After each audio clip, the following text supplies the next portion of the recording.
Ce podcast vous est proposé par votre restaurant-bar Le 5 en face La Meilleraie à Cholet. Ouvert les soirs de match, les midis en semaine et le soir à partir du jeudi. Venez également profiter de la diffusion des matchs à l'extérieur sur nos écrans. À très vite au 5. La Meilleraie fait du bruit.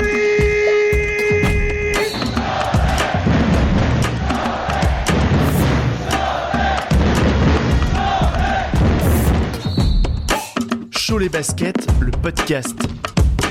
Une émission proposée par Ouest France en partenariat avec Colline la radio.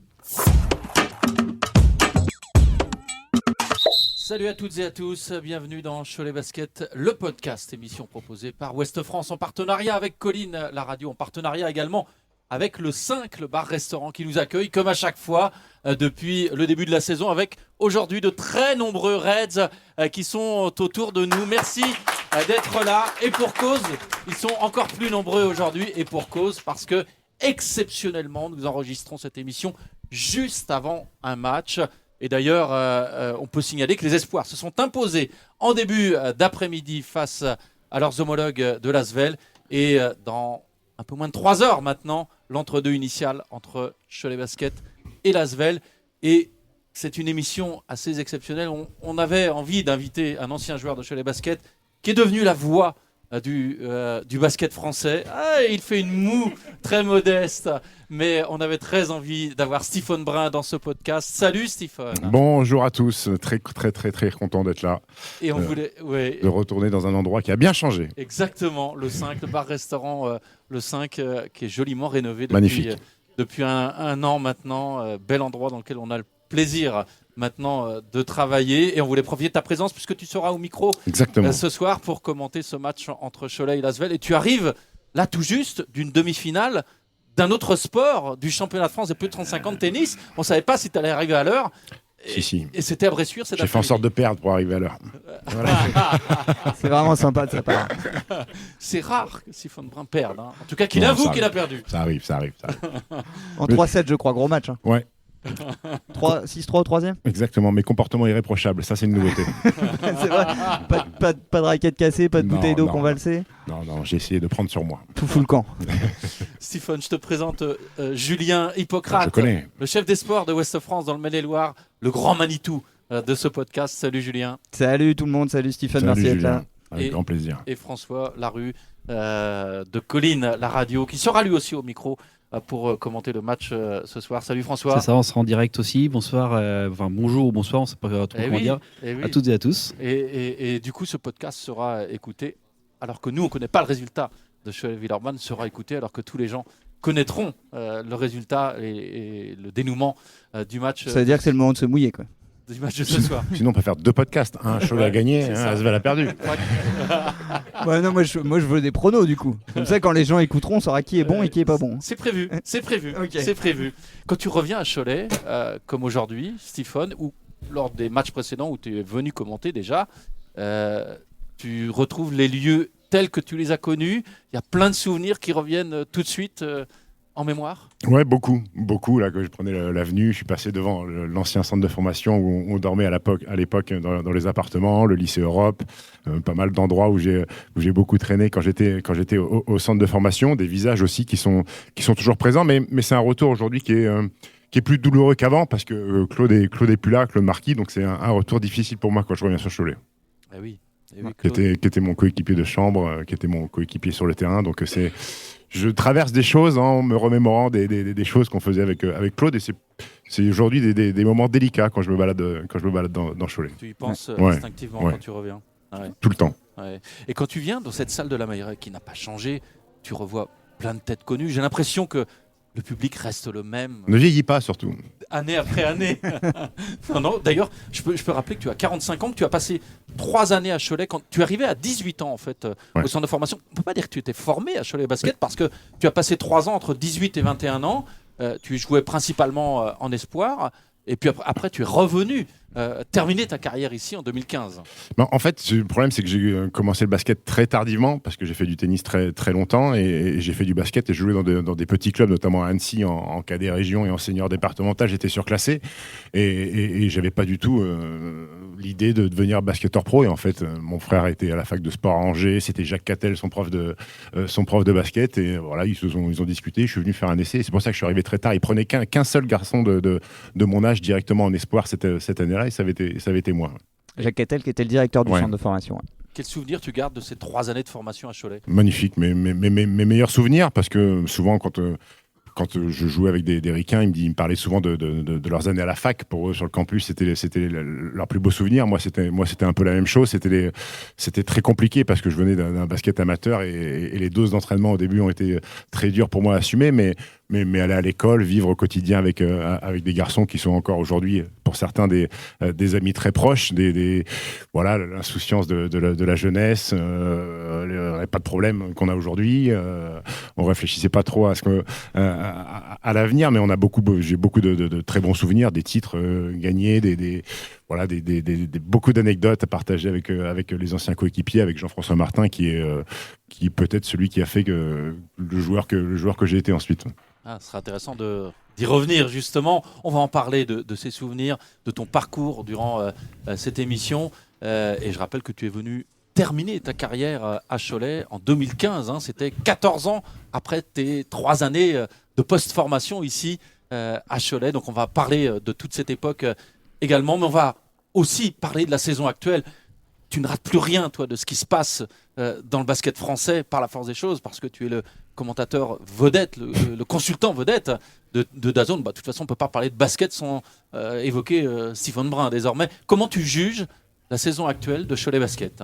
Moi, je la trouve très cohérente. Je la trouve très bien. Alors que peut-être qu'il y a des gens qui sont déçus parce que la saison dernière était exceptionnelle, mais elle était peut-être pas normale la saison dernière. Il y a eu pas mal de garçons qui sont partis, mais c'était la première de Fabrice Lefrançois sur le banc aussi. Il y avait beaucoup d'incertitudes. Tout ce qui s'est passé la saison dernière a été magnifique. Mais cette saison, je trouve qu'elle est plutôt cohérente avec des garçons qui sont restés, qui se sont inscrits dans le projet Choletais, avec des jeunes aussi. Et ça, on en parlera sûrement plus tard, qui est l'ADN de Cholet, de lancer des très bons gamins, et encore le centre de formation qui est très performant, emmené par Régis Boissier. Mais moi, je la trouve bien. Il y a des bonnes. La Coupe d'Europe, je pense, a été une satisfaction, même s'il y a quelques regrets sur la fin, où peut-être qu'ils auraient pu aller plus loin sur 1 ou 2 matchs gagnés qui se jouent à 1 ou 2 possessions. Mais moi, je trouve ça bien de confirmer, parce que moi, c'est une confirmation par rapport à la saison dernière. Alors certes, c'est pas le top 4, mais ils sont pas très loin non plus. Je pense pas qu'ils vont y terminer, mais il y a des matchs, la Leaders Cup, le match contre l'Asvel, ça sera un remake notamment ce soir, mais plutôt bon. Je trouve qu'il y a une vraie âme, il y a un bon basket qui est pratiqué, avec chacun dans des rôles précis. Moi, je l'aime bien, cette équipe choletaise. Tu les situes où ? C'est-à-dire c'est un pronostic auquel on s'amuse et on s'aventure depuis quelques semaines dans ce podcast. Top 6, pas top 6, c'est le débat, puisque désormais pour être play-off, c'est top 6. Pour toi, c'est envisageable ou c'est compliqué ? C'est envisageable, il faut gagner ce soir. C'est clair. C'est un peu le juge de paix, après avoir perdu à Strasbourg. C'est envisageable. Il reste plus beaucoup de matchs, il faut plus faire trop d'erreurs. J'ai pas le calendrier en tête. Le calendrier, il est horrible. Ils viennent d'aller à Strasbourg, ils reçoivent l'Asvel, ensuite ils vont au Mans, et il y aura Paris encore d'ici la fin. Au Mans, c'est cadeau pour Cholet, non ? Ouais, bien sûr, ils y gagnent tout le temps. Le Mans dans une semaine, Dijon à la Meilleraie ensuite. Paris qui viendra à la Meilleraie, Cholet qui se déplace à Boulazac, qui recevra Nancy et qui terminera à Nanterre. C'est pas facile quand même. 4 victoires. 4 victoires chaud, à partir de ce soir. Oui. Bon, alors moi, je pense que ça va gagner ce soir. 4 victoires sur les 7 journées qui restent. Voilà. Avec un calendrier coton. C'est prévisions optimistes. S'ils font 4 victoires, c'est très fort. À 4 victoires. Avec ce calendrier-là, ce serait très fort. Oui, ça serait fort. Et puis ça permettrait d'assurer à minima la 8e place. La Boulazac, Dijon, Nancy, ça fait 3 déjà. Boulazac, au Palio, c'est pas facile. Ouais, c'est à Boulazac. Dijon, je suis d'accord. Allez, Nancy, c'est quand même plutôt sur du mieux en ce moment. Pourquoi pas ? Mais ouais, si tu gagnes ce soir, c'est vrai que tu peux aller. Pourquoi pas, allez. Bon, après, ça te garantit pas d'être 6ème. Au début, tu pensais que je m'enflammais, mais là, t'es en train de te dire finalement, j'ai raison. Oui, mais ça te garantit pas d'être 6ème. Non, t'es dépendant aussi de. Moi, je pense que si tu veux être 6ème dans les 4, il faut aller gagner au Mans, qui est vraiment ton concurrent, je pense. C'est pour ça que je pense que vous allez faire 7. Ah, tu vois, déjà, le pronostic est plus le même. Mais je suis plus d'accord avec ça. Je les vois plus finir 7e. C'est bien, c'est un play-in à domicile. Bien sûr. C'est ça. On l'a déjà dit dans ce podcast. C'est important déjà de verrouiller à minima, ou la 7e ou la 8e place, parce que ça permet d'avoir au moins un match. Ça permet d'avoir 2 matchs, mais surtout un sur les 2 au moins à domicile. On rappelle que la formule, c'est match coup près. On gagne, on est qualifié pour le play-off. Ou en cas de défaite, il y a élimination. Il y a une deuxième chance si Cholet finit 7 ou 8. 7 ou 8 en cas de défaite. Mais il est important de verrouiller cette zone-là, 7 ou 8. Chalon-sur-Saône s'est imposé hier, donc Chalon-sur-Saône revient à une victoire seulement. Heureusement, Cholet a le point d'avérage sur Chalon. Et tu fais un play-in contre Chalon, c'est quand même hyper casse-gueule. Bien sûr. C'est une équipe qui, dans un bon soir, peut mettre 100 points facilement. Si tu défends franchement, bon, normalement, Cholet défend, c'est un peu moins que l'année dernière, mais quand même toujours. Mais malgré tout, c'est un match. Moi, je parie pas ma veste sur une victoire de Cholet sur un play-in contre Chalon. C'est tendu, hein. C'est tendu. Le play-in, c'est vrai qu'on joue toute la saison sur un match. C'est quand même. Ouais, mais il y a des gens. Je sais que Laurent Le Niam l'année dernière a beaucoup pesté. Au final, il s'est retrouvé à jouer le play-in et à gagner. Donc finalement, il était content de la formule. Moi, je trouve que ça permet d'impliquer à un moment donné plus d'équipes et qu'il n'y ait pas des équipes qui n'ont plus rien à jouer sur la fin de saison et qui bazardent un peu et faussent entre guillemets l'équité du championnat. Donc je trouve ça bien, moi, qu'il y ait plus d'équipes concernées. Je suis d'accord, ça pimente. Maintenant, je comprendrais la frustration d'une équipe qui a fini 7e et qui se fait sortir sur un match sec. C'est dur quand tu as bossé toute une saison. Mais après, c'est le règlement, on le connaît maintenant. Après, la formule est compliquée parce que celui qui a terminé premier toute la saison, il n'est même pas champion. Oui, ça c'est clair. On est d'accord là-dessus. Mais au moins, tu as 5 matchs. Tu peux quand même, sur la durée, défendre ce que tu as fait toute la saison. Là, sur un match sec, je trouve ça dur. Et puis, il y a des saisons où le 9e était aux portes du play-off. Parfois, il se faisait battre pour se qualifier pour le play-off simplement au point d'avérage. J'ai envie de dire, il n'y a pas beaucoup d'écart sur l'ensemble d'une saison entre le 8e et le 9e. Donc là, ça permet, je dirais, de redonner sa chance un petit peu à toutes les équipes qui ont fait une saison tout à fait correcte. Donc, il y a au moins l'avantage du terrain pour celui qui a terminé devant. Et puis une équipe qui est 10e, si elle est 10e, c'est pas non plus un cador. Elle a joué 30 et quelques matchs, elle a terminé 10e. Faut pas non plus avoir peur d'une équipe qui est 10e. Non, c'est plus sur le 7-8, alors, tu vois. Oui et non, Stephen. Parce que c'est aussi une question de dynamique. Ça dépend comment tu finis, les blessés, si tu finis bien la saison, si tu termines sur 4 défaites, c'est sûr que... Une équipe qui a été un peu à la traîne toute la saison, qui termine fort, qui aborde le play-in, le couteau entre les dents, c'est pas bon à prendre. C'est Vichy en Pro B l'année dernière, qui partait de loin et qui avait réussi à gagner 2 matchs à l'extérieur, alors que c'était la moins bonne équipe. Mais après, vous avez une équipe où il y a des papas, ou une équipe qui joue ensemble quasiment depuis 2 ans, qui se connaissent bien, qui connaissent les matchs en jeu. Moi, je sais pas... J'ai l'impression que vous êtes plus inquiet que moi. On est à Cholet, donc on a l'habitude de cette équipe. C'est un peu le pool leader du basket français, Cholet Basket. Pool leader, c'est deuxième par contre. Dès que ça devient coup près, tu perds les matchs. C'est ce que je veux dire, c'est que tu fais la belle saison. Regarde l'année dernière, tu finis 4e, tu fais une super saison, tu perds 2-0 contre Bourg en quart de finale, terminé. Tu fais une demi-finale de Coupe d'Europe, magnifique, une ambiance incroyable contre le PAOK. Tu passes pas, tu as fait une finale de FIBA Europe Cup, tu l'as perdu contre un club qu'on a tous oublié, j'exagère, mais Blanc-Clavec, non pas roumain, polonais. Mais enfin, je veux dire, tu vois, c'est ce côté un peu poulidor. Et alors, je reviens pas aux années 80, aux prémices du club, ou les finales perdues contre Limoges, j'en passe. Donc, moi, je suis un peu frileux sur les matchs coup près et la capacité d'aller se transcender, quoi. Toi, tu es plutôt optimiste pour la fin de saison de Cholet Basket? Oui, parce que des matchs importants, et je reviens sur ce match de Leaders Cup où ils étaient à moins 15 ou quasiment moins 20 contre l'Asvel, et finalement ils sont revenus, ils ont gagné. Moi je trouve que c'est une équipe qui a du cœur, qui lâche pas. La Meilleray sur un match de play-in, quand tu es adversaire, je pense que c'est pas cadeau, parce que la salle est remplie et il y a une ambiance. Il faut venir gagner aussi ici. Il faut respecter l'ambiance de la Meilleray. Les équipes, elles ne viennent pas les mains au haut du guidon et la fleur au fusil en jouant à la Meilleray. Donc moi je trouve que vous avez un 6-7, je pense que je vous vois jouer les playoffs. Qu'est-ce qui te plaît dans cette version de Cholet Basket cette saison? Qu'est-ce qui te plaît particulièrement?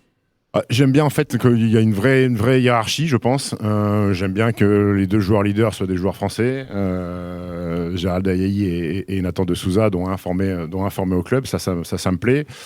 J'aime bien aussi que, alors je sais que ça fait grincer des dents ici, des gens aimeraient bien que les étrangers soient un peu plus performants. Moi j'aime cette philosophie d'équipe où on n'est pas dépendant d'un ou 2 super joueurs. Alors ça peut manquer sur des fins de match, un mec capable de mettre des points, mais j'aime bien cette équipe hiérarchisée. J'aime bien aussi le fait d'avoir gardé Djamouni Maknis, qui est un joueur très intéressant dans le basket aujourd'hui, sur du pick and dive, sur du alley-oop, sur du rebond offensif, même s'il a cette carence selon ses francs qui, dans un money time, peut coûter assez cher.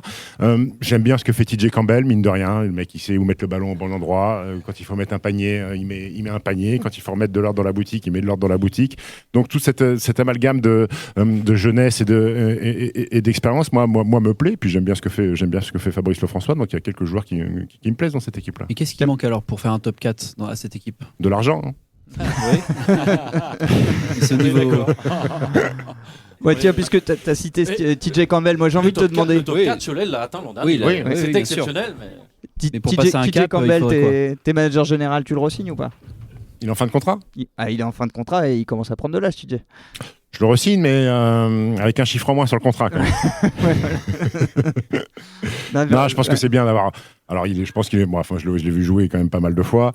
Physiquement, je pense qu'il est encore là, il tient la route. Défensivement, il est plutôt costaud parce qu'il a ce morphotype costaud du haut du corps qui fait qu'il est rarement battu. Rarement des pépins physiques. Hein. Je pense qu'il a joué beaucoup de matchs cette saison, très peu de blessures. Moi, je pense que c'est important comme ça d'avoir un papa dans une équipe, mais il faut pas non plus que ça t'ampute beaucoup de masse salariale. Le risque, c'est que la saison prochaine, tu vas lancer Aaron Nancy en backup, donc il va passer de 3e à 2e meneur. Donc on est sûr de ça? Normalement, il y a de la concurrence, mais normalement, l'avenir d'Aaron est à peu près sécurisé à Cholet.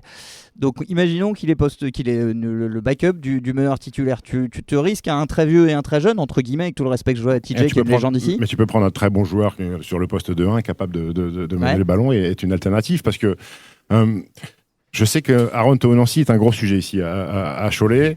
Je trouve, à mon sens, que la Ligue, dans sa communication, en fait beaucoup trop sur Aaron Nancy. Je trouve qu'il est beaucoup trop exposé à mettre des affiches, le choc des pépites, je suis d'accord. Oscar Wembanyama, Aaron Nancy.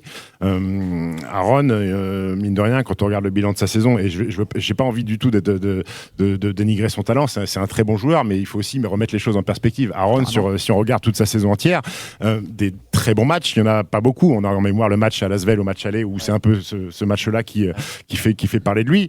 Il y a des matchs où il joue quasiment pas, il est qu'à 20% à 3 points, mais le problème c'est que sur le réseau, on voit le seul panier qu'il a mis à 12 mètres, on a l'impression que c'est un tireur d'élite, et c'est pas encore un tireur d'élite. Ça reste un jeune joueur, donc il faut aussi faire attention à pas trop non plus l'exposer pour pas lui brûler les ailes. Il faut qu'il vienne dans la rotation l'année prochaine, mais qu'il soit bien accompagné, et quand tu es accompagné TJ Campbell et un garçon capable de jouer sur le poste 1 et 2, je pense que ça peut être une bonne solution.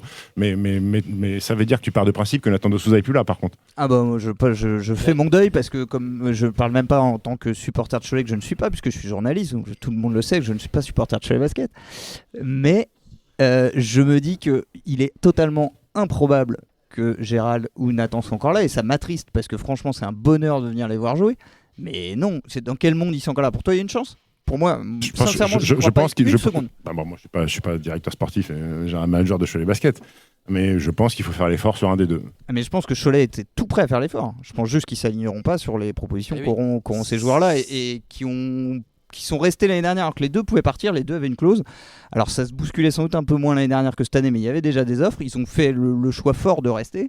Alors, après, il faut voir où Nathan atterrit aussi, parce que moi je suis curieux de voir dans quel projet il atterrit, parce que et je suis malheureux pour lui, mais un autre Ayaï qui joue à Paris Basketball, il fait une saison, je pense qu'il est malheureux au point de vue basket. Alors peut-être que son banquier est content quand il l'appelle en fin de mois, mais au point de vue du basket, je pense qu'il est malheureux, Joël. Alors imaginons que tu es le représentant d'un de ces joueurs, mets-toi dans un costume d'agent. Tu leur conseilles de rester à Cholet? Il faut mentir, ça je sais pas faire.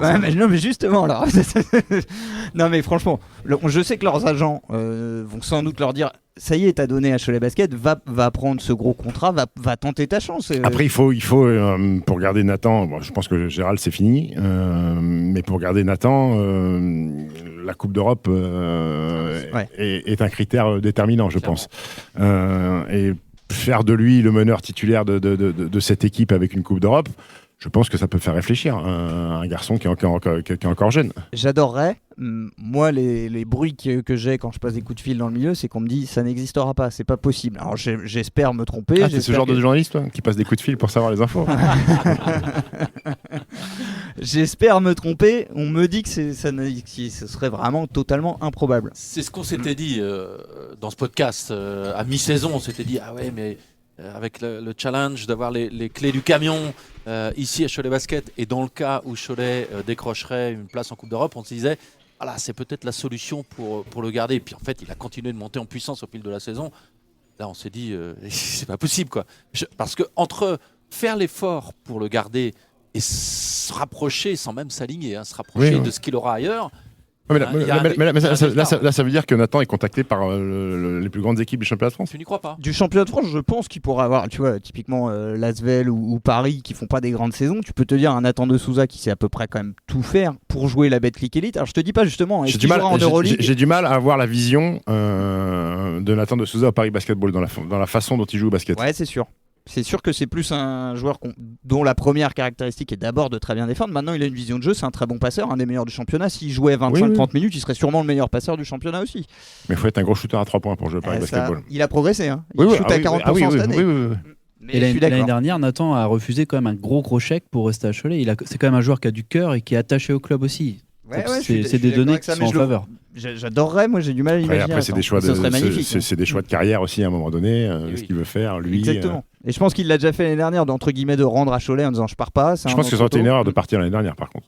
Oui. C'était une grosse prise de risque. Après, est-ce que la prise de risque là cette année serait pas de refuser ce beau contrat qui va peut-être arriver d'une équipe d'Euroleague? Alors peut-être pour cirer le banc en Euroleague, ça clairement. Peut-être qu'il posera ses fesses sur le banc à chaque match et qu'il jouera avec la Betclic. Après, si c'est pas une équipe d'Euroleague, ça peut être une équipe même Bourg-en-Bresse. Bah, bien sûr. Voilà, c'est ce que j'allais dire.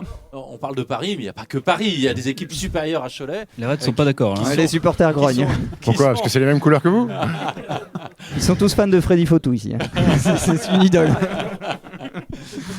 Les Reds qui ont réagi quand on a commencé à parler de Bourg-en-Bresse. Non, je peux comprendre qu'il y a des inimitiés entre supporters, mais Bourg-en-Bresse reste quand même c'est un très bon club de basket, bien structuré. C'est sûr. Et pour lui, sportivement, ça peut être intéressant.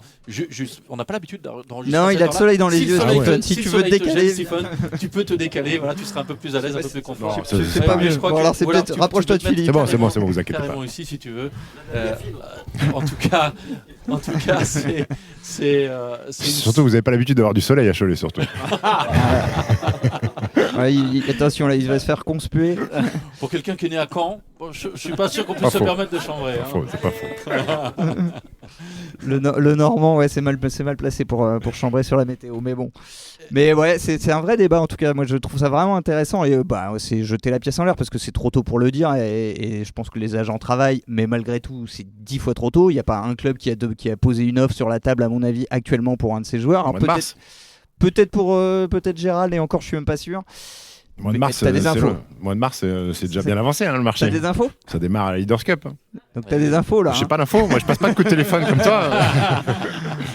Alors Mais ça veut dire que si jamais Gérald, Nathan partent, ça veut dire qu'il y a une énorme reconstruction l'année prochaine à Cholet. C'est ça, exactement. Mais c'est surtout que c'est là que je voulais en venir exactement. Et la spécificité aujourd'hui d'un Nathan, c'est qu'il est cadeau. C'est-à-dire que c'est tout le fruit de la formation, c'est qu'aujourd'hui il est à 70 000 € la saison, ou 70 000 $, peut-être, je sais plus si c'est en dollars ou en euros les contrats. J'espère que c'est en euros pour lui. Ouais. Je me méfie avec ces gens-là. Non, je plaisante, mais ma vraie question c'est, tu trouveras pas un joueur qui est aussi rentable que Nathan de Souza au prix de Nathan de Souza aujourd'hui. Tu vas perdre Gérald Laïc qui est aussi au-dessous de son prix, parce que tu l'as pris il y a 3 ans à Pau en Pro B. Donc tu as fait des paris gagnants, mais là tu vas tomber sur une reconstruction qui casse-gueule avec des moyens. Il va falloir trouver des joueurs moins chers ou au même prix, mais qui seront forcément de prime abord moins bons. Tu vas refaire des paris. Ils sont sur une année de transition qui va être casse-gueule. Ouais, compliqué. Il y a 2 joueurs sous contrat quand même. Oui, il y a plusieurs joueurs. Diga Diawara, plus Aronto Nancy probablement. Jamouni McNeese, exactement. Non, tu pars.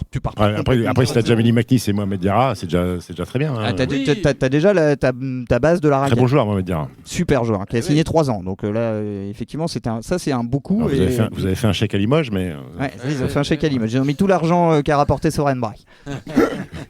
mais je trouve que c'est une vraie question parce que Nathan de Souza et Gérald Laïc tiennent l'équipe, j'ai envie de dire, à eux deux, bien souvent à bout de bras. L'an prochain, on part du principe qu'ils ne seront pas là, ni l'un ni l'autre. Quand on connaît le côté aléatoire du recrutement des étrangers, et on l'a vu cette saison, où il n'y a pas que des satisfactions, loin s'en faut. Vous n'êtes pas content, vous étrangers. Je ne sais pas comment tu les juges, mais autant la saison dernière, il n'y avait pas beaucoup d'échecs, et là, franchement... y en a... De qui vous n'êtes pas content? Bon, allez, alors tiens, je vais te citer un article. Je cite les copains du Courrier de l'Ouest aujourd'hui qui citait Fabrice Lefrançois dire stop au cul du swab bashing. Après Fabrice Lefrançois, il est très protecteur sur ses Exactement. joueurs. Il avait beaucoup protégé Keshan Justice il y a quelques temps. Enfin, moi, je trouve ça logique pour un coach de défendre, Oui, c'est normal, c'est normal. de défendre ce joueur. Et peut-être que lui a une vision différente que nous, on peut avoir sur l'implication au quotidien à l'entraînement, sur son rôle dans l'équipe. Peut-être que Fabrice Lefrançois, il est content que du soit. Enfin, moi, je crois surtout que Fabrice Lefrançois est dans ce rôle en protégeant c'est son surtout joueur, dans la communication. et qu'il en Mais attendait plus. s'il n'était pas satisfait, il aurait changé. Ah bah non, parce qu'à changer, Cholet, c'est il a difficile. déjà changé un joueur et qu'à Cholet, chaque euro compte. On change pas les joueurs comme dans certains clubs. C'est pas à toi qu'on va l'apprendre, Stéphane. Chaque euro compte ici. Mais moi, ça me pose une question.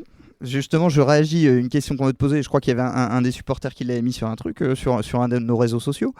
Et en 2021, tu avais enregistré un podcast ici avec Léo Belnou, que je salue. C'était Crossover. Allez l'écouter si vous vous souvenez à l'époque. C'était très sympa. Et tu disais à Léo que la seule raison qui aujourd'hui te ferait quitter les médias, ce serait un poste de GM dans un club de basket. C'est le seul truc que tu pourrais pas refuser. Est-ce que c'est toujours vrai aujourd'hui ? Puisque là, on te met dans l'impôt d'un GM avec toutes nos questions. Est-ce qu'aujourd'hui, c'est toujours vrai ? Est-ce que c'est le seul poste qui te ferait arrêter la radio ? Oui. Et alors, du coup, est-ce que c'est sur le marché ? C'est toi aussi. Alors, Je sais pas, si tout se fait à la Leaders Cup, t'es sollicité ou pas ? Passe des coups de téléphone pour savoir. Je vais être obligé d'en passer là. Je serais étonné qu'aucun club ne pense à toi pour ce rôle-là un jour. Il y a déjà eu des approches ou pas ? Des approches. Ouais.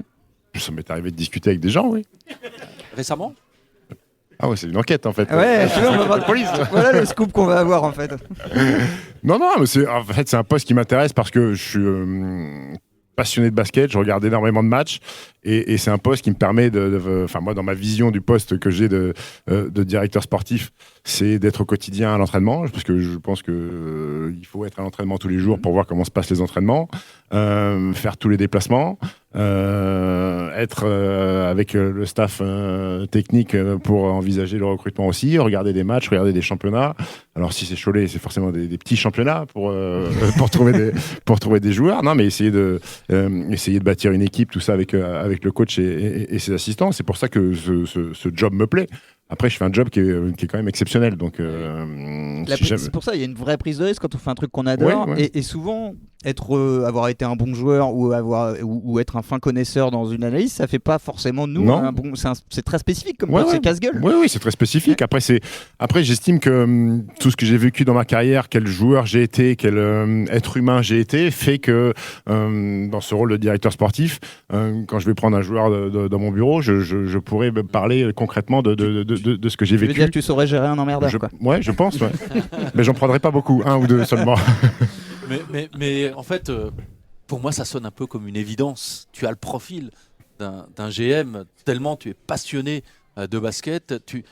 J'écoutais un autre podcast, La boîte à souvenirs sur RMC, où tu évoquais ça justement. C'était une question de Germain Castano, l'entraîneur de La Rochelle, qui était un ami à toi, qui était mon coéquipier quand j'avais 20 ans. À Boulogne, exact, et que tu as retrouvé comme coach ensuite à Boulogne, et qui t'avait posé la question, est-ce que tu voudrais devenir coach ou général manager ?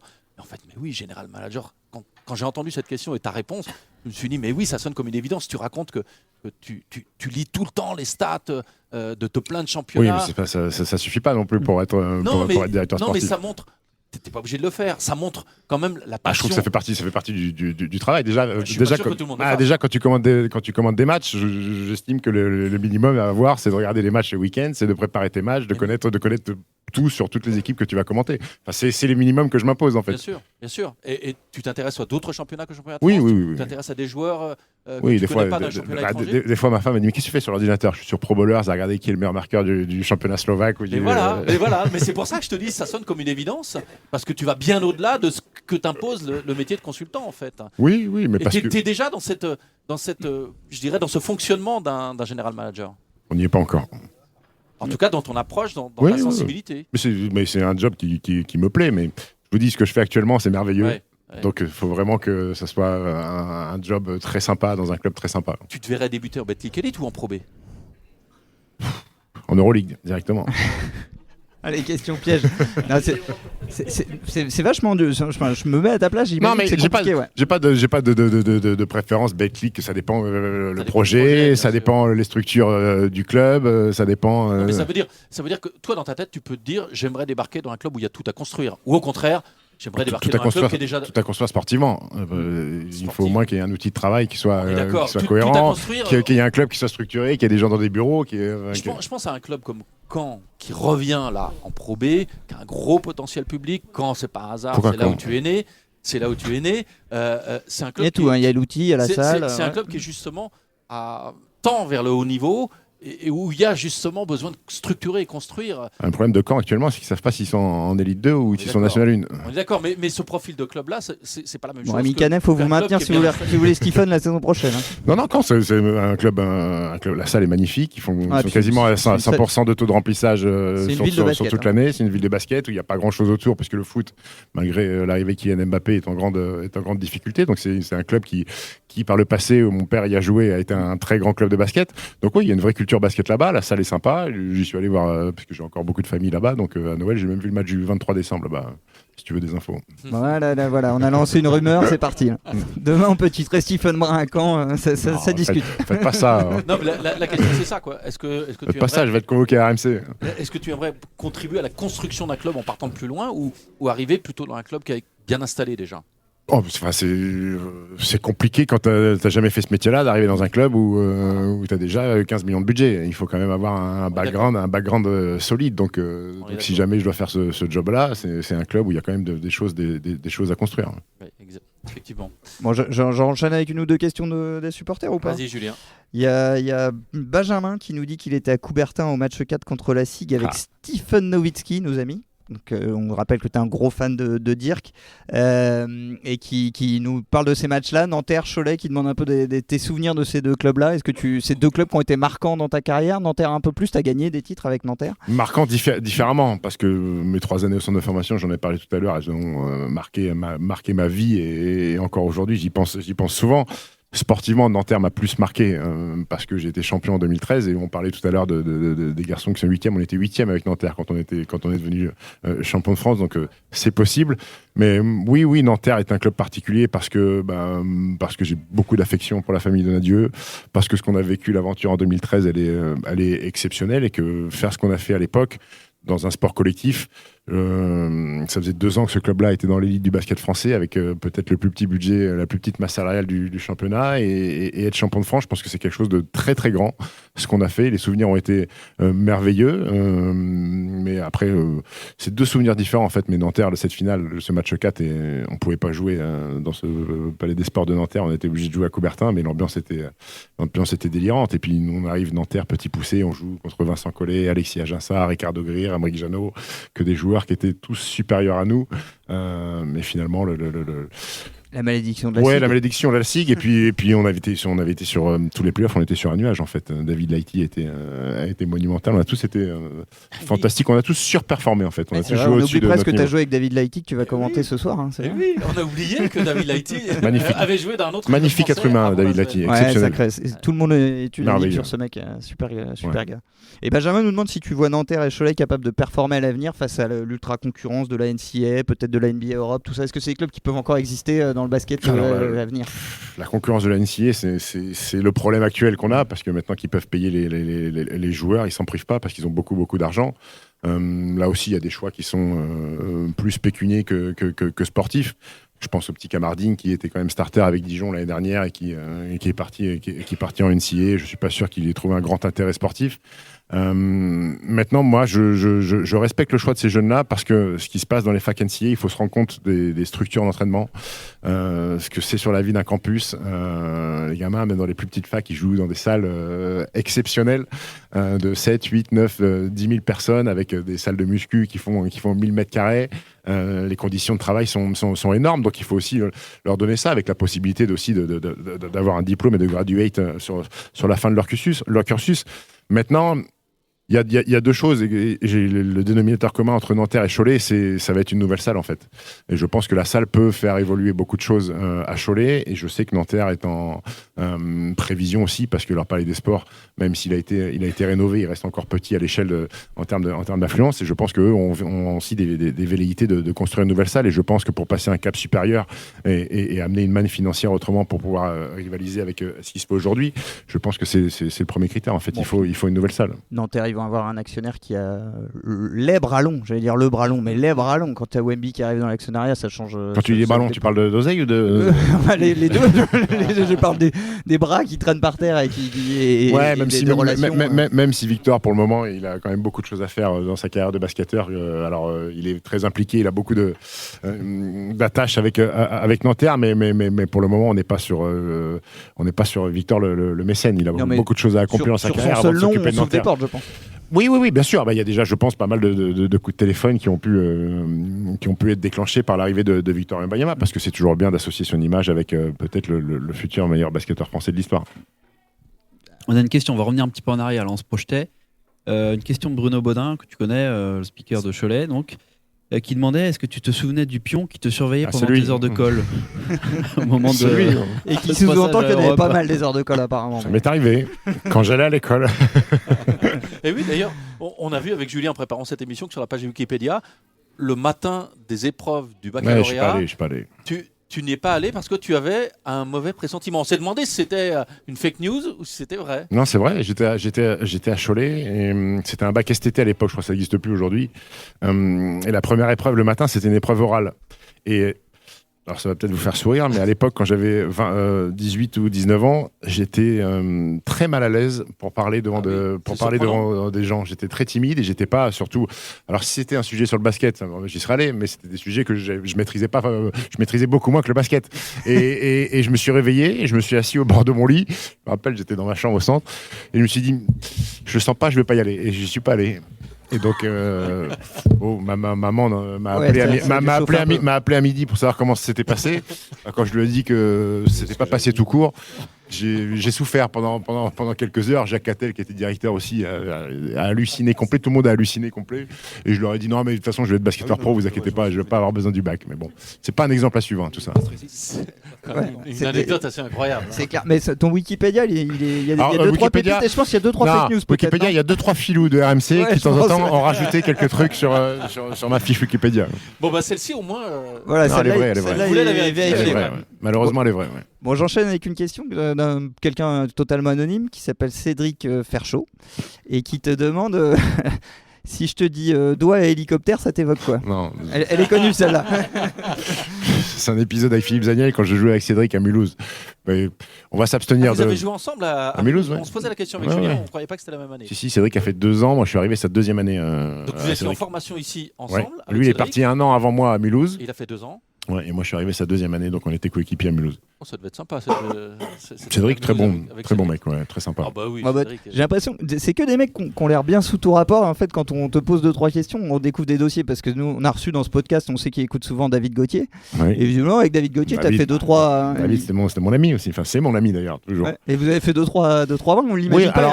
Alors, il fait bon gendre. Alors David, il faut s'en méfier, David, parce que c'était un peu alors on est nés en 80 tous les deux, mais lui, sa carrière a démarré bien plus vite que la mienne. Ouais. Donc c'était lui qui avait la voiture, qui avait le permis. Donc il est bien gentil de me mettre tout sur le dos, David, mais il était quand même le premier à dire viens, on y va quand même. Et cette anecdote, il faut la raconter quand même. Tu as retourné la chambre d'Éric Girard avec David Gauthier qui se roulait par terre juste mort de rire et qui te laissait faire la connerie quand même. C'était le dernier match d'Éric à Cholet. Je crois qu'on était à Montpellier. Il quittait le club et moi je faisais le banc des pros. D'ailleurs ce soir-là, il avait laissé coacher Jackie Périgois pour le remercier de toutes ces années d'assistanat auprès de lui. Et c'est vrai qu'on dormait à Montpellier et quand je suis rentré, j'ai demandé la carte de la chambre à la réceptionniste qui me l'a donnée sans me poser de questions. Et je suis allé dans la chambre d'Éric et c'est vrai que j'ai saccagé sa chambre en fait. Voilà. Avec David Gauthier en complice. David, non, pas complice. Il regardait et rigolait. David, il a rien fait. Hein. C'est moi. Hein. On lui donnera la parole. David qui joue un match hyper important ce soir. Il a quelques kilomètres de là. Il peut emmener La Roche avec 0 argent, mais quand je dis 0, c'est 0. Oui. Ils ont failli mettre la clé sous la porte et il est à 2 doigts de les emmener en play-off. Donc costaud ce que fait David Gauthier avec La Roche. Avant de partir au soleil. Avant de partir à Montpellier, justement, avant de revenir sur les lieux du crime où tu as retourné la chambre et lui en témoin. Bon, j'ai une autre. Il y a quand même Cédric qui avait une autre question et qui revient avec une question que nous a posée aussi Jean-François Martin. C'était de savoir si tu t'imaginais très tôt faire cette carrière. Alors, on va pas dire journaliste, même si tu es presque journaliste. Maintenant, tu as ton émission, tu es consultant, mais t'en es pas si loin d'être toi-même le journaliste. Ouais, mais alors j'ai tellement de respect pour des journalistes, pour toi d'ailleurs, parce que vous avez fait des études pour faire ce métier-là. Moi, j'en ai pas fait. Donc, ça est là la grande différence. En fait. C'est pour ça que dès qu'on me dit t'es journaliste, je suis obligé de corriger. Je suis pas journaliste. T'as ton émission maintenant quand même. Oui, j'ai mon émission, ce qui est exceptionnel. Oui. Stephen Brunch, qu'on peut écouter sur RMC chaque dimanche, de 13h à 15h. Et moi, ce que j'apprécie en fait dans cette émission, et quand tu interviens, c'est que au-delà de la connaissance que tu as de ton sport et du fait que c'est intéressant de t'entendre parler de basket, c'est que tu as un avis très autorisé sur les autres disciplines, ce qui n'est pas donné à tous les sportifs de haut niveau quand ils commencent à parler d'une autre discipline. Et au moins, dans cette émission-là, ça parle pas énormément de basket. Non. Alors, c'est toujours des grands sujets. J'ai proposé plusieurs fois la saison de Cholet Basket, ça a été retoqué en conf, je comprends pas. Donc c'est souvent du Victor Wembanyama ou de l'équipe de France. Mais ce principe alors j'ai toujours aimé le basket, oui, mais j'ai toujours aimé les autres sports. Et quand tu fais des émissions omnisport, tu es obligé aussi de regarder d'autres sports, avoir une ouverture d'esprit et analyser d'autres choses. Ce qui est souvent mal perçu par les spécialistes de foot ou de rugby ou de vélo, quand un non-pratiquant donne son avis et un avis parfois tranché sur ce sport-là. Après, si on m'avait dit un jour que je tapais des matchs que je devais regarder des matchs du top 14 le dimanche soir, j'aurais pas cru ça par contre, parce que le rugby a été très longtemps un sport que je voulais pas regarder. Mais quand tu fais le Moscato Show du lundi au vendredi, il faut quand même arriver équipé sur le rugby. Ouais. Il paraît que Moscato aime bien le rugby. Oui, il paraît qu'il a pratiqué. Ouais. Et on salue Cédric Ferchaud qui nous a posé donc ces questions à Cédric, Stephen, qui était consultant et qui est toujours le consultant de la télé locale du Choletais sur les matchs de Coupe d'Europe de Cholet quand on a la possibilité de les commenter. Et j'enchaîne avec un autre ancien coéquipier Choletais du coup. Enfin non, parce que Cédric, si vous avez été au centre de formation un peu ensemble ou pas du tout ? Ouais, si, quand même. Il n'y a pas que Mulhouse. Là, c'est un vrai joueur de Cholet Basket qui était capitaine et tu as dû lui reprendre le brassard sur la fin. Non, peut-être pas d'ailleurs. T'étais capitaine ta dernière saison à Cholet ou pas ? Non, t'étais pas capitaine en 2015-2016 ? Capitaine déchu rapidement, je crois. Déchu, ouais, d'accord. Et ben c'est Jonathan Roussel qui a une question pour toi, qui est toujours sur les parquets, Jonathan, en Espagne, et qui nous demande si tu te souviens sur ton dernier match. Alors il dit dernier match de ta carrière, c'est ton dernier match à la Meilleray, parce qu'il y a eu un dernier match derrière après l'extérieur. Combien t'as pris de tirs, parce que lui il a arrêté de compter tellement t'en prenais. C'est faux. Moi je suis allé vérifier du coup. Je crois que j'en ai pas pris tant que ça non plus. T'as quand même 10 ou 11, non ? T'en as pris 12. 12 ? Ouais. Avec 12. Tout ce qui se passe aujourd'hui, t'es choqué par un mec qui prend 12 tirs, toi ?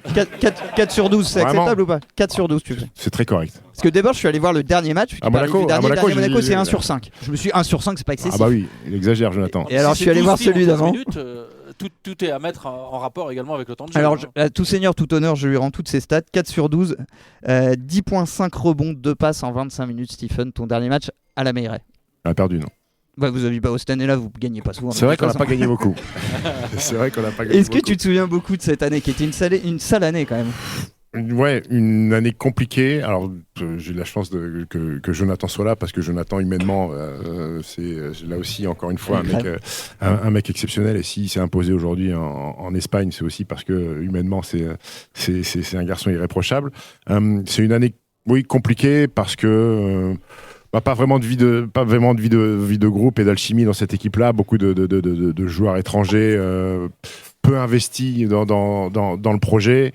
Et c'est cette année-là que j'ai compris vraiment, même si je pense que j'aurais pu éventuellement jouer une ou deux années supplémentaires, qu'il était temps pour moi de passer à autre chose, parce que le basket pratiqué, enfin la vision du basket pratiquée par ces garçons-là ne collait plus avec ma vision à moi, où moi, quand je perdais un match, c'était très compliqué que je décroche un sourire. Et c'est pour ça que parfois, dans les clubs où je suis passé, j'ai rarement eu beaucoup de connexion avec les supporters, parce que j'étais parfois trop impacté par la défaite, et j'ai eu du mal après les matchs à sourire et à communiquer avec les gens. Et j'ai vu des choses cette année-là, parce que des matchs perdus, on en a eu beaucoup. J'ai vu des choses dans le vestiaire où la musique est mise à fond 3 minutes après avoir pris 20 points à domicile, les FaceTime avec les copines ou la famille. Je dis ça, c'est pas, en fait, c'est plus pour moi, en fait, parce que, alors, peut-être que c'est moi qui étais un vieux con, qui suis devenu vieux con, et qu'aujourd'hui, peut-être que c'est comme ça dans tous les vestiaires, mais c'était pas mon approche, en fait. Moi, j'étais trop impacté par ce métier, on va dire ça, ce métier-là, et ma passion, trop impacté par le fait de perdre, que je pouvais pas cautionner des mecs qui ont la banane, qui dansent 3 minutes après dans le vestiaire en écoutant de la musique parce qu'on avait perdu. Et je suis pas du tout aigri, c'est juste que, bah voilà, j'avais 36 ans, il y avait un décalage avec des garçons qui avaient 24-25 ans et qui n'étaient plus faits pour jouer ensemble. C'est une saison à 2 coachs, hein, si je dis pas pas de bêtises, Laurent Buffard et Jérôme Navier. Ouais. Ouais. Jérôme Navier, ça me rappelle une anecdote d'ailleurs. Tu avais fait un sale coup aussi quand tu étais jeune à Jérôme Navier, non? Tu t'en souviens de celle-là ou pas? Je crois que c'était mon surveillant au centre de formation. Non, tu lui avais pas râpé du fromage sous son lit, non? T'avais pas fait un truc Oui, c'était en stage. On avait mis du fromage pourri sous son lit. Il comprenait pas d'où venait l'odeur. Ah, t'as quand même 2-3 beaux dossiers. On devait se marrer avec. Non, mais oui. C'est gentil ça. On se marrait avec Stephen Brun. C'est ce que disent tous les mecs qu'on joue avec toi. D'ailleurs, le Joe Roussel que je salue nous dit que tu étais un de ses meilleurs coéquipiers, un mec avec qui tu t'es énormément marré. Je pense que ça, c'est au moins. Tu poussais beaucoup de coups de gueule. Tu pouvais jeter des paires de ciseaux. On embrasse Thierry Chevrier. Mais t'étais quand même un mec avec qui on rigolait beaucoup, non? Oui, je pense que je suis un bon compagnon, même si je peux être insupportable aussi.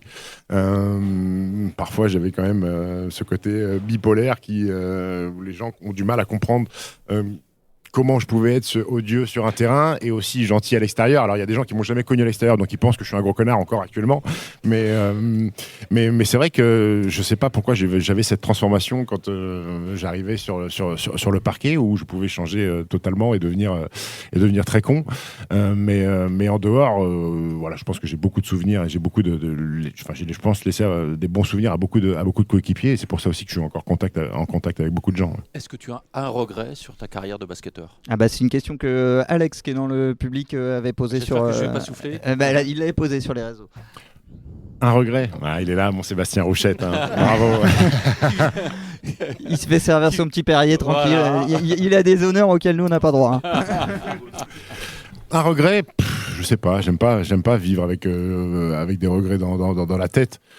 Je pense que malgré tout, j'ai quand même bien exploité mes qualités de joueur de basket, même si j'aurais pu forcément, on a tous à un moment donné aurait pu en faire plus, peut-être plus travailler, mais le problème c'est que les gens me disent mais si t'avais été plus calme, oui mais si j'avais été plus calme en fait j'aurais pas été ce joueur-là, ça aurait pas été moi et peut-être que j'aurais été un joueur minable en fait.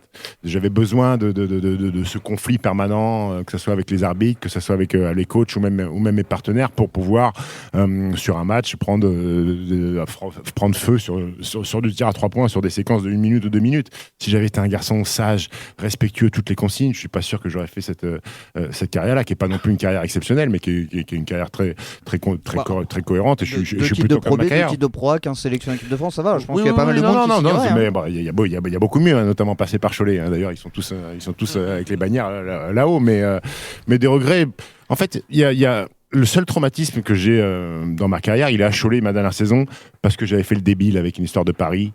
On n'est pas sur la même escroquerie que les frères Karabatic. Hein. On est sur un truc parce que j'étais sponsorisé pour du poker, bref. Et ça m'a fait beaucoup de mal parce que. Ouais, parce que t'as pas truqué de match, hein, il faut. Non, j'ai pas truqué de match.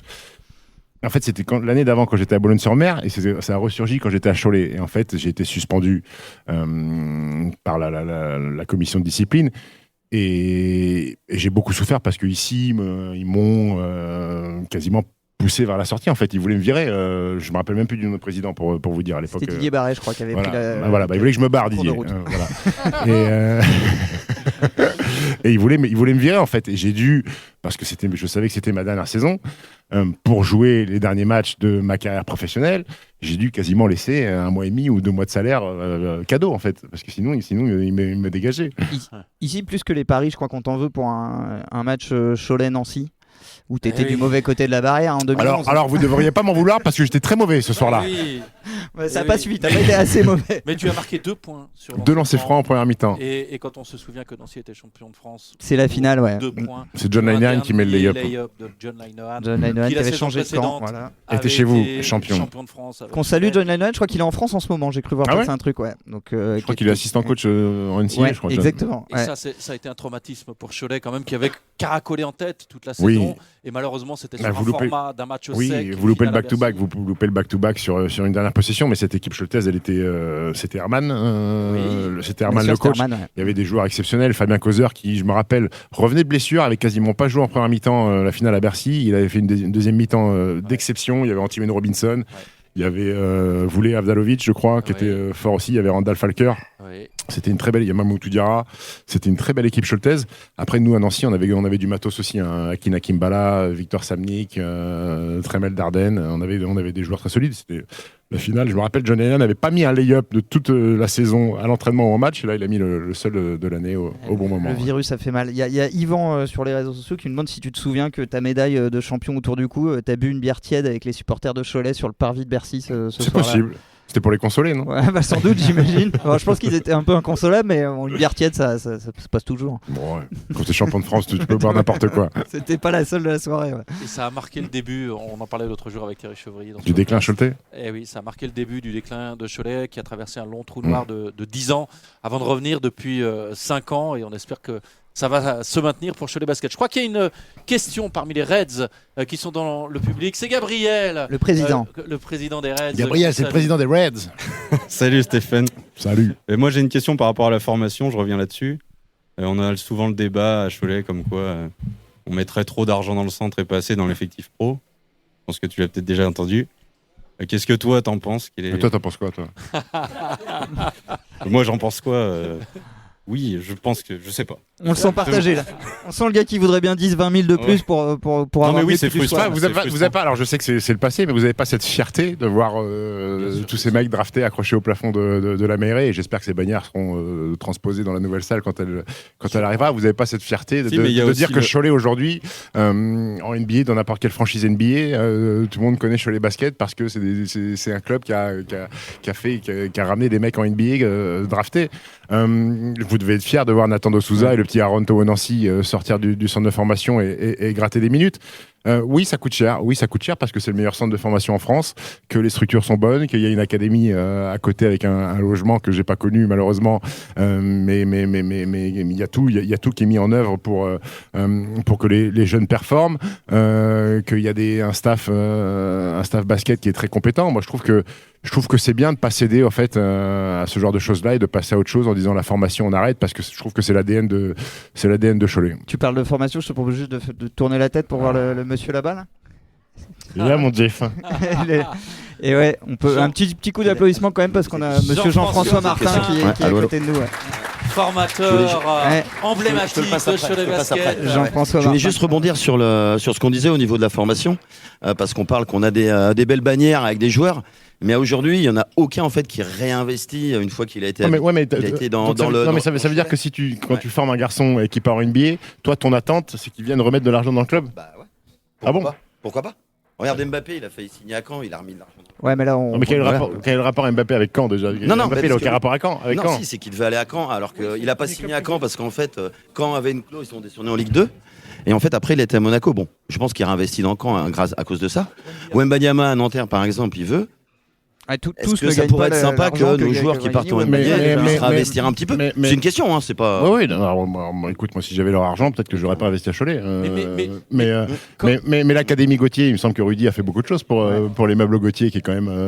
alors, c'est pas l'argent qu'il a mis dans le club et qui vous a permis de grandir, mais je trouve que c'est un investissement aussi. L'Académie... c'est plus l'Académie Gauthier, maintenant c'est l'Académie Pitch, c'est ça? Pitch Academy. Ah, la Pitch, les bons souvenirs, ça, les Pitch.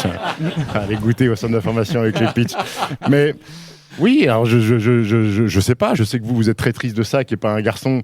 Après, des garçons qui ont gagné beaucoup d'argent, qui est sorti de Cholet, il n'y a que Rudy, oui.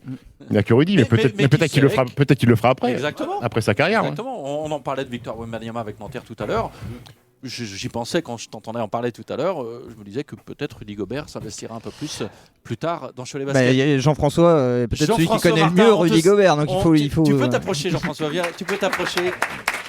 Bonjour, Jean-François. Bonjour. Salut Stephen. Je crois que tu es resté très proche de Stephen. Raconte-nous tes souvenirs avec Stephen. Oula. Raconte-nous, Jean-François. Il y en a beaucoup. C'est vrai? Qu'est-ce que tu dirais en premier comme ça? Je suis pas surpris de le voir à sa place aujourd'hui, là, à cette place-là de commentateur. Ouais. Voilà.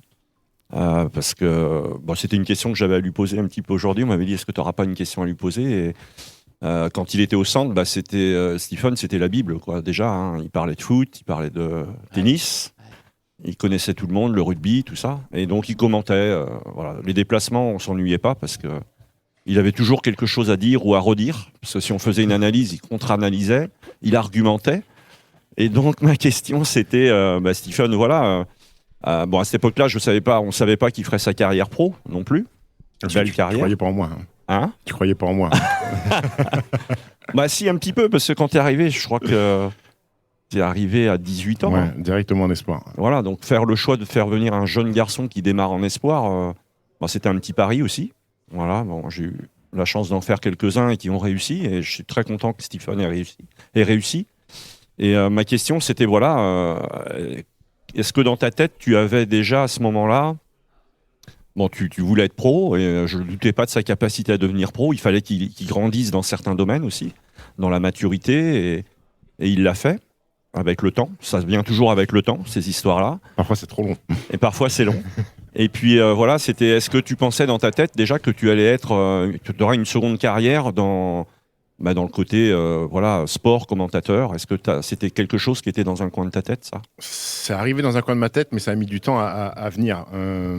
Parce que j'ai jamais été un garçon qui se projette réellement sur les choses. En fait, c'est arrivé quand j'ai joué à Nanterre, parce que j'étais en région parisienne et que j'avais la possibilité de commenter des matchs, parce que tout se fait en région parisienne. Et c'est là que j'ai commencé à commenter un ou deux matchs via David Cosette, qui m'avait entendu dire que j'étais passionné de basket et que ça me plairait de commenter. Et c'est à partir de ce moment-là, donc on est en 2012 ou 2013, que j'ai compris peut-être que c'était un filon à étudier. Et en fait, quand j'arrête en 2016 ici, c'est parce que si j'ai pas cet avenir dans les médias ou cette possibilité de commenter, je pense que je continue à jouer un ou 2 ans de plus, parce que je sais pas ce que je vais faire après. Mais je savais que j'avais ça, et c'est pour ça qu'en 2016, je dis allez stop, je vais en région parisienne pour faire ce job-là. Mais c'est un métier qui est il y a beaucoup de candidats, peu d'élus en fait. C'est un métier qui est compliqué. Je suis arrivé dans une période où il n'y avait pas grand monde. Jacques était parti sur la NBA, Jacques Monclar était parti sur la NBA, et personne s'imposait. Donc j'ai eu la chance d'arriver dans une période creuse en tant que consultant. Et après, il faut essayer d'être bon, essayer d'être pertinent. C'est un peu ton histoire dans le basket. Il y a beaucoup de concurrence dans le basket. Oui. Voilà. Après, tu es arrivé au même niveau dans le milieu du médiatique sportif, et puis t'as creusé ton petit chemin, quoi. Je fais moins de conneries dans les médias. Question à la con d'ailleurs, Stephen, est-ce que t'es meilleur commentateur que tu n'étais joueur? J'avais prévenu, question à la con. Mais comme tu es très bon, tout le monde s'accorde à dire que tu es j'ai moins du basket. J'ai moins d'ennemis commentateurs. même si quand je commente des matchs, c'est incroyable, je peux commenter n'importe quelle équipe, on va me dire ouais mais t'es pro Choletais, t'es pro Nanterre, t'es pro Paris, t'es pro Asvel. En fait, vu que je suis pro tout le monde, j'estime que je fais bien mon boulot en fait. Exactement. Ça, c'est un grand classique pour commenter des matchs de foot sur une antenne concurrente. RTL en l'occurrence, quand j'allais à Guingamp ou à Rennes, on me taxait de Guingampais ou de Rennais en fait, d'un côté ou de l'autre, alors qu'en fait, en fait, on commente le match, on s'enflamme avec le momentum du match. Si ce soir je commente Cholet-Asvel et que l'Asvel met 5 paniers à 3 points et 2 alley-oop, forcément je vais plus crier sur les réactions de l'Asvel, mais ça veut pas dire que j'aime pas Cholet. Voilà, alors, ma question, je dis que c'était une question con parce que c'est quand même faire injure quand on demande ça un peu à sa carrière, parce qu'on a presque, certains les plus jeunes peut-être ont même oublié que tu as 15 sélections en équipe de France, tu es 2 fois champion de France, enfin que tu as fait une très belle carrière quand même, rappelons-le. Et malgré tout, je trouve que aujourd'hui tout le monde est assez unanime pour dire que tu es la voix et que tu es très bon dans ce que tu fais. Alors tourner comme ça plutôt, est-ce que c'est quand même une fierté de te dire putain, enfin presque je fais consensus du coup pour le coup?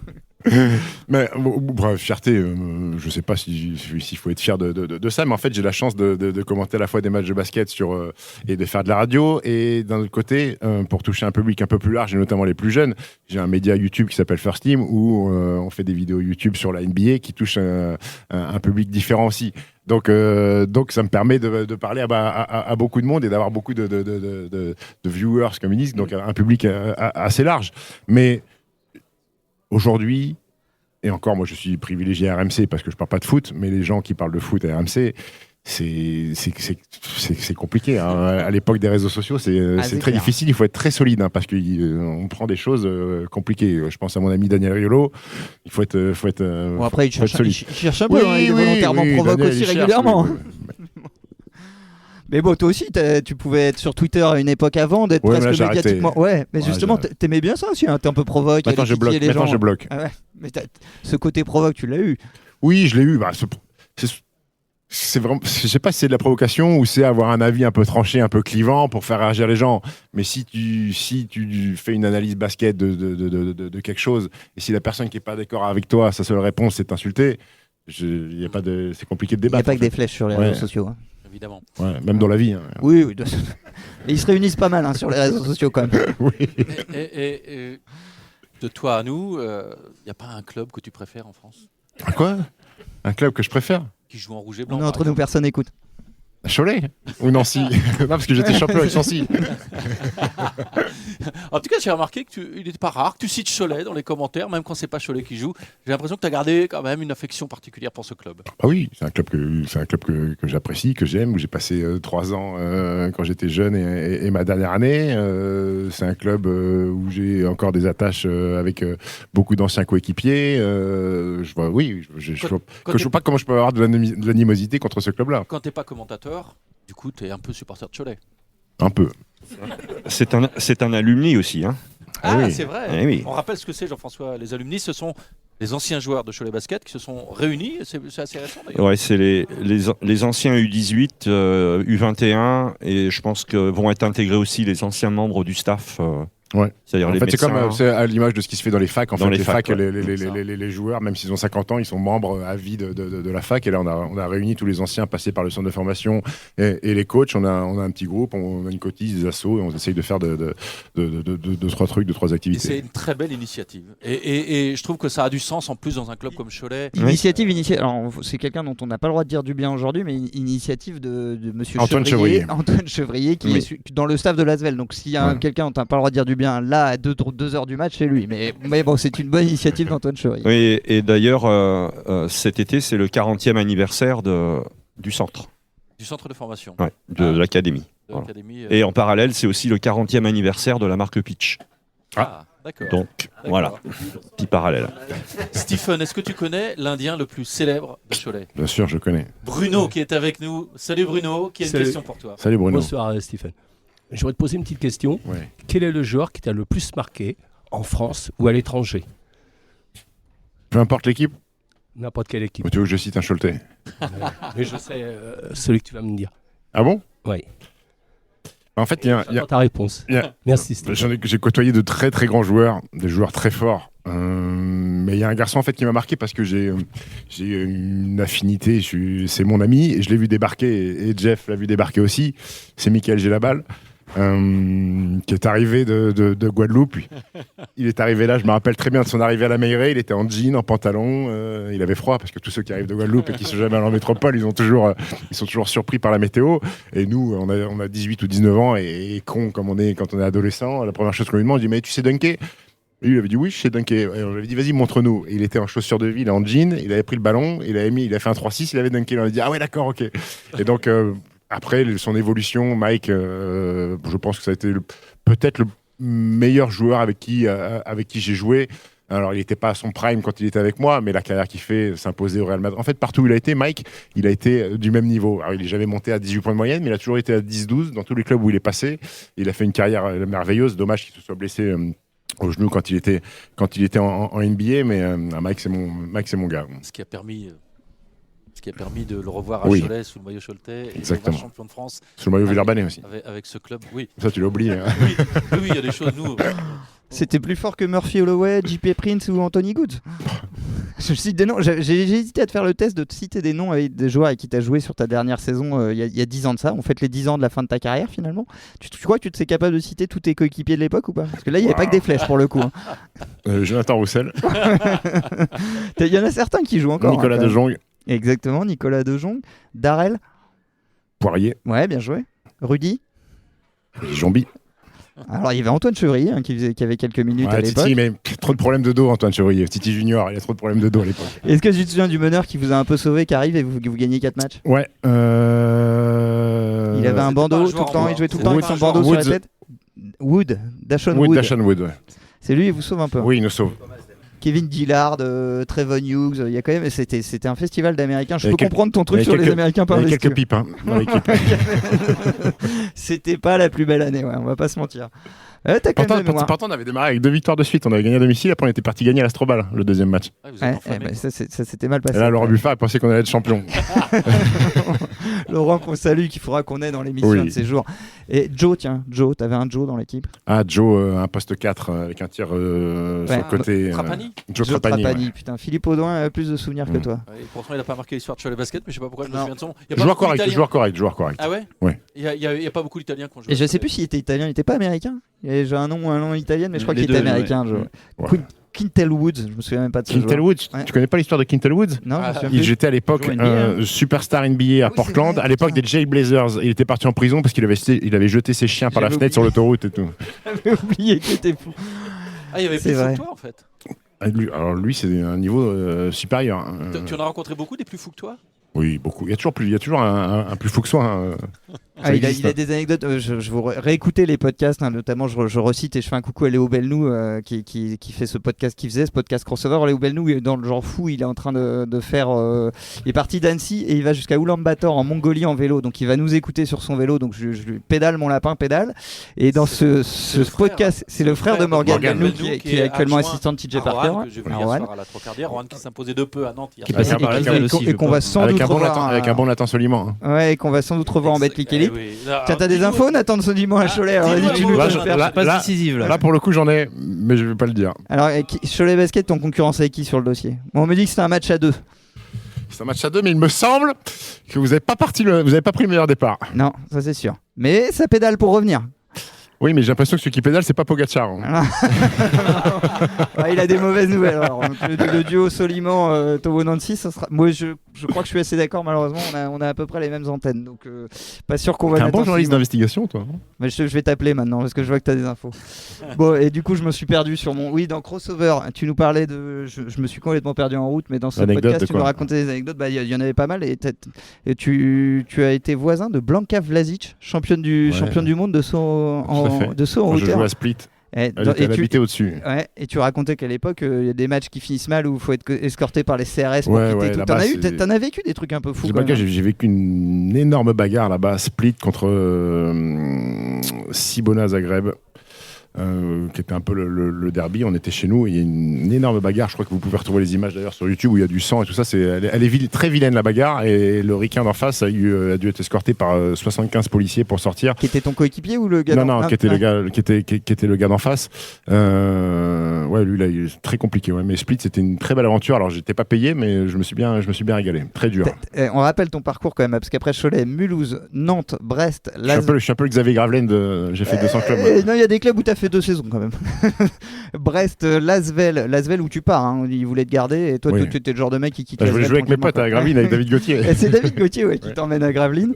Gravelines 2 saisons, donc Split, Nancy, Nanterre, Boulogne-sur-Mer, et donc tu finis à Cholet pour boucler la boucle. Dans tout ça, tu nous as cité Mike. Il y a des joueurs, des adversaires aussi qui t'ont marqué dans cette carrière, des mecs qui étaient impossibles à jouer. Marc Saliers. À Rohan, on en parlait justement pour Morgan. Parce qu'en plus, il avait carte blanche avec Jean-Denis Choulet. C'était un cauchemar à défendre sur lui, parce qu'il avait beaucoup de ballons. Après, j'ai toujours eu beaucoup de mal avec les postes 4 athlétiques et costauds. Maxime Gianveni, Flo Pietrus. Très compliqué pour moi, parce qu'on n'est pas sur les mêmes registres. Ils ont des qualités que je n'avais pas, et j'ai beaucoup souffert contre Max Gianveni et Flo Pietrus. Sinon, il y en a un qui m'a vraiment fait la misère. J'étais avec Nancy. Un match de Coupe d'Europe contre une équipe israélienne. Il s'appelle Devin Smith, un poste 4 américain qui a joué au Maccabi, tout ça.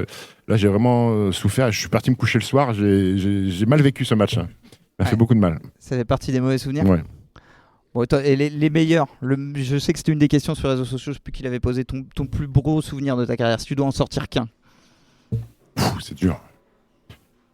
C'est dur. C'est forcément un titre. Ah oui, c'est pas le titre avec Nanterre.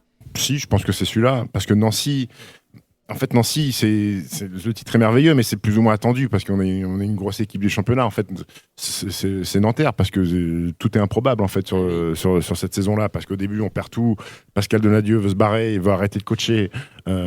pour filer l'équipe à son assistant. C'est moi, Xavier Corrosine, qui allons dans son bureau pour dire attends Pascal, qu'est-ce que tu fais, abandonne pas, continue, pour se retrouver à soulever le trophée à Coubertin 6 mois plus tard.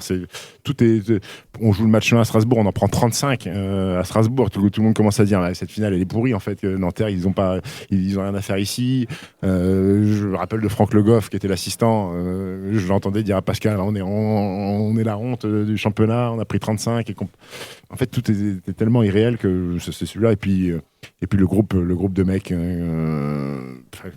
Marc Judith par où il est passé pour se retrouver à Nanterre champion, Joanne Passave-Dutheil, tous ces garçons-là, Xavier Corrosine, Jérémy Enzoli qui fait une finale exceptionnelle, et puis des ricains, Trent Mitcham, Chris Warren et David Lighty. C'est une triplette très fort sur le terrain et des bons mecs surtout. Et quand je t'avais posé la question des regrets tout à l'heure, j'étais presque surpris que tu me parles pas du mondial japonais qui s'est dérobé. Oui, mais peu. En fait, je suis triste, mais dès le départ, je sais que normalement je dois pas y aller parce que je fais la prépa et que devant moi c'est Boris Dio et Flo Pietrus. Donc à partir du moment, moi j'ai beaucoup de respect pour mes qualités, mais j'ai aussi beaucoup d'objectivité de me dire que Boris Dio et Flo Pietrus sont des meilleurs joueurs que moi. Mais en fait, la tristesse de la fin fait que je suis allé au bout du process. En fait, je suis arrivé le premier jour et je suis arrivé jusqu'au dernier jour du stage et il y a plein de mecs qui ont été virés du stage et que moi on était 13 en fait et on joue un dernier match amical et le lendemain on prend mon passeport pour le visa pour le Japon. Donc moi ça y est, je le dis, attends, c'est incroyable ce que je suis en train de faire. Et voilà, et après le dernier match, j'ai eu le coup de téléphone dans la chambre. Stephen, c'est Claude Bergeau, tu peux descendre. Bon là, t'as compris. Mais en fait, c'était normal, mais j'ai passé 3 semaines avec eux. Et quand tu passes 3 semaines dans un groupe où tu es plutôt bon, tu fais des matchs amicaux, tu te mets éventuellement à y croire. Mais la réalité des choses, c'est que Boris Dio et Flo Pietrus sont des bien meilleurs joueurs que moi. Donc, qui avait été le dernier coupé, donc exactement. Juste avant la sélection définitive qui est partie au mondial. Mais tu as fait quelques beaux matchs en équipe de France, des matchs régulièrement, 15, 14, 11 points. On oublie presque un peu. J'ai surtout participé un match exceptionnel en équipe de France. Alors c'était l'équipe de France de Michel Gomez, c'est pas non plus la meilleure de tous les temps, mais j'ai vu le Nando De Colo jouer son premier match officiel avec le maillot de l'équipe de France à Nancy contre la Belgique et mettre 25 ou 26 points à 100% de réussite au tir. Donc ça, c'est une performance qui m'a marqué en fait. Tu étais son coéquipier ce jour-là? J'étais avec lui et c'était mon roommate dans la chambre, Nando De Colo, à l'époque. Et là, tu te dis, waouh. J'ai dit là, il y a quand même joueur de basket. Hein. Voilà. Je trouvais la feuille de ce match, effectivement, il met 28 points. 28. Tipeee en met 19, Ronny Turiaf en met 11. C'était effectivement, il y avait du beau monde. Hein. Il y avait le regretté Claude Marquis, à qui on pense très fort évidemment, qui était avec toi. Et toi, tu mets 6 points ce jour-là. J'ai fait les passes à Nando. Ouais, t'as fait des passes. il y avait Dounia Issa, il y avait William Grady, ouais. Yannick Boccolo. Ouais, là, c'était pas l'équipe de France premier choix là. Et il y avait William Soliman. Le papa de Nathan, qui sera à la mairie l'année prochaine pour voir son fils jouer. Il y avait Stitchy Kambou aussi. Tiens. Oui. Il y avait quand même une petite. Celui qu'on surnomme l'escroc. Il y avait quand même une petite mafia choltaise. Vous étiez quelques-uns quand même. Tariq Kirksey qui a joué à Cholet aussi. Oui. Ouais. Stitchy Kambou, on le surnomme l'escroc parce que contrairement à toi, lui, il avait été appelé sans faire la prépa en raison des forfaits. Des blessures. Et donc. Pas de prépa, mais par contre. Médaille. C'était Otto surnommé l'escroc d'ailleurs. C'était lui qui le disait. Je savais pas, François. C'était lui-même qui s'était qualifié l'escroc. Tu n'as pas connu l'Euroleague en tant que joueur? Non, ça c'est un regret. C'est un regret parce que, alors, j'aurais pu la faire avec Nancy, mais 4 semaines avant que les playoffs débutent, j'entends que Adrien Marmont est sur les tablettes de Nancy et via Jean-Luc Monchot. Donc là, j'ai compris que ça va être compliqué pour moi. Et le plus grand regret, en fait, c'est Nanterre, c'est de ne pas avoir fait la continuité avec l'Euroleague. Ouais.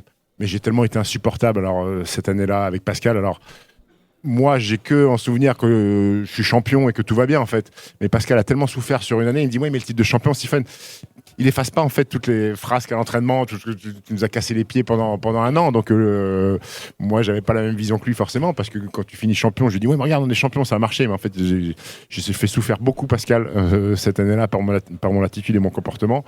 Et même lui a souffert de me dire qu'on continue pas l'aventure. Mais c'est vrai que tu me parlais de regret tout à l'heure, le fait de ne pas avoir pu jouer l'Euroleague, être allé dans les grandes salles, affronter les plus grands joueurs d'Europe. Moi qui suis un passionné de basket et qui regarde l'Euroleague et qui vit Euroleague, ça a été une petite souffrance pour moi.